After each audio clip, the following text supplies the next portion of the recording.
السلام علیکم، کیسے ہیں آپ سب؟ ٹھیک ہیں؟ الحمدللہ میں ٹھیک ہوں۔ میں ہوں آپ کی ہوسٹ نور اور آپ لوگ دیکھ رہے ہیں میرا یوٹیوب چینل نور پوائنٹ۔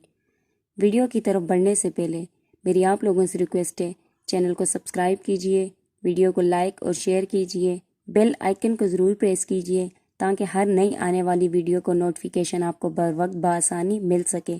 چلتے ہیں اپنی آج کی ویڈیو کی طرف۔ جیسا کہ موسیٰ علیہ السلام اور فرعون کے حوال ہیں، اب آگے کے حوال۔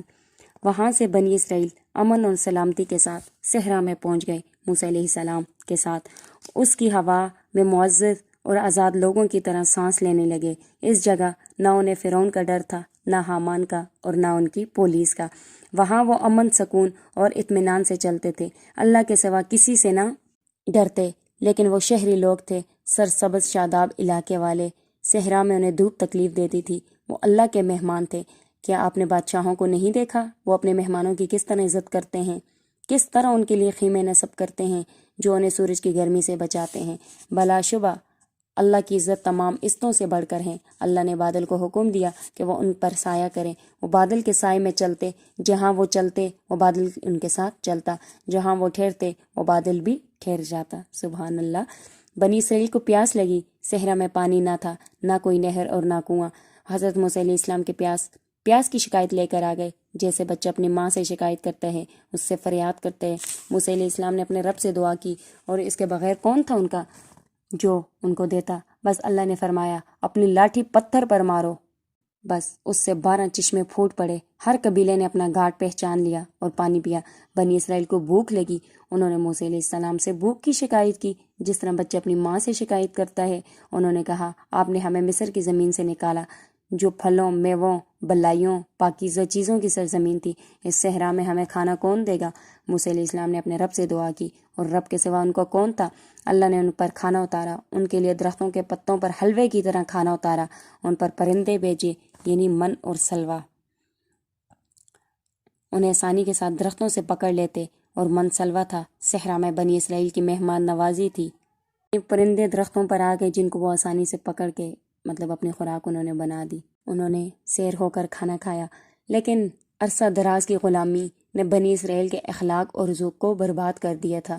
یعنی کہ فرعون کی جو ان پر زیادتیاں تھیں، اس کی وجہ سے وہ کسی ایک چیز پر نہیں ٹھہرتے تھے، اور نہ کسی ایک چیز میں ان کو سکون ملتا تھا۔ ان کی طبیعت بچوں جیسی تھی۔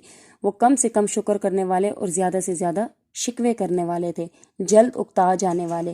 جس کام سے ان کو منع کیا جاتا، اسے وہ پسند کرتے، جو دیے جائے اسے ناپسند کرنے والے تھے۔ کچھ ٹائم گزرا، انہوں نے موسیٰ علیہ السلام سے کہا، ہم ایک قسم کے کھانے سے اکتا گئے ہیں، ہمیں اس گوشت اور حلوے سے اکتا گئے ہیں، ہمیں سبزیاں اور ترکاریاں کھانے کا شوق ہے۔ موسیٰ علیہ السلام، ہم ہرگز ایک کھانے پر صبر نہیں کریں گے۔ آپ اپنے رب سے ہمارے لیے دعا کریں کہ وہ ہمارے لیے نکالیں جو زمین اگاتی ہیں، اپنی سبزیاں، کھکڑیاں، گندم، مسور اور پیاز۔ حضرت موسیٰ علیہ السلام تو ان کے ان انوکھے سوال پر حیرانگی ہوئی۔ انہوں نے اسی آواز میں جواب دیا جس میں انکار، حیرانگی اور غصہ تھا، کہ کیا تم تبدیل کرنا چاہتے ہو بہتر چیز کے مقابلے میں معمولی چیز کو؟ یعنی کہ گوشت اور حلوہ جو یہ بہتر چیز ہے، کیا تم ان کے بدلے سبزیاں لوگے؟ کیا سبزیاں اور پرندے حلوے کی جگہ ہیں جس کو انسانی ہاتھ بھی نہ لگا ہو؟ کیا کسانوں کا کھانا بادشاہوں کے کھانے کا مقابلہ کر سکتے ہیں؟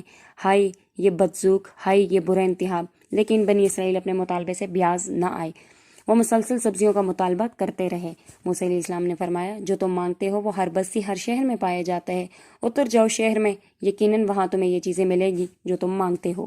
یعنی وہ تھوڑا ضدی طبیعت کے مالک تھے، تو اس لیے ضد کرنے لگے۔ بنی اسرائیل اپنی طبیعت کے لحاظ سے بچے تھے اور ضدی قسم کے۔ جب بھی انہیں کسی کام کو کہا جاتا تو وہ اس کام کا الٹ کرتے، اس کا مذاق اڑاتے، گویا کہ وہ ضروری سمجھتے تھے ہر اس بات کو بدل ڈالیں گے جس کو انہیں حکم دیا جائے۔ بالکل بچوں کی طرح ضد کرتے۔ جسے کھڑا ہونے کے لیے کہا جاتا تو وہ بیٹھ جاتا، اور بیٹھنے کے لیے کہا جاتا تو وہ کھڑا ہو جاتا۔ خاموش رہنے کا کہا جاتا تو وہ بولتے، اور بولنے کا کہا جاتا تو وہ چپ ہوتے۔ ان میں بچوں جیسی ضد، شریروں کی خباثت، دشمنوں کا مذاق اور پاگلوں کی حماقت تھی۔ ایسے گاؤں میں رہنا چاہتے تھے، کھانا کھائیں لذیذ سبزیوں اور ترکاریوں کا، لیکن جب ان سے کہا گیا بستی میں رہو، اس میں جہاں سے چاہو، اور دروازے میں سجدہ کرتے ہوئے داخل ہو جاؤ، اور کہو ہمارا سوال معافی مانگنا ہے، ہم تمہاری خطائیں بخش دیں گے۔ یعنی ان کو کہا تھا جب بھی بستی میں داخل ہونا تو سر جھکا کر، اور نیک کاریوں کو زیادہ دیں گے۔ وہ اس خدائی حکم سے ناراض ہو گئے، بستی میں ہنسی مذاق اور مجبوری اور ناگواری اور سرینوں کے بل گھسیٹتے ہوئے داخل ہوئے، سر جھکا کر نہیں، اور ظالموں نے وہ جو بات انہیں کہی گئی تھی دوسرے کام میں بدل ڈالی۔ پھر اللہ نے ان پر ایک آزمائش اور مصیبت نازل کی، ان پر ایک وبا بھیجی جس سے وہ چوہوں کی موت مرے، وہ بیماری جس کو طاعون کہا جاتا ہے۔ جب انہیں کسی قوم کا حکم دیا جاتا تو وہ زیادہ سوال کرتے، قریدتے آدمی کی طرح جو عمل کرنا نہیں چاہتا، ان سے سوال کرتے، بال کی کھال اتارتے، یعنی ان کو کوئی کام دیتے تو اس میں سوال پہ سوال، سوال پہ سوال، سوال پہ سوال کرتے۔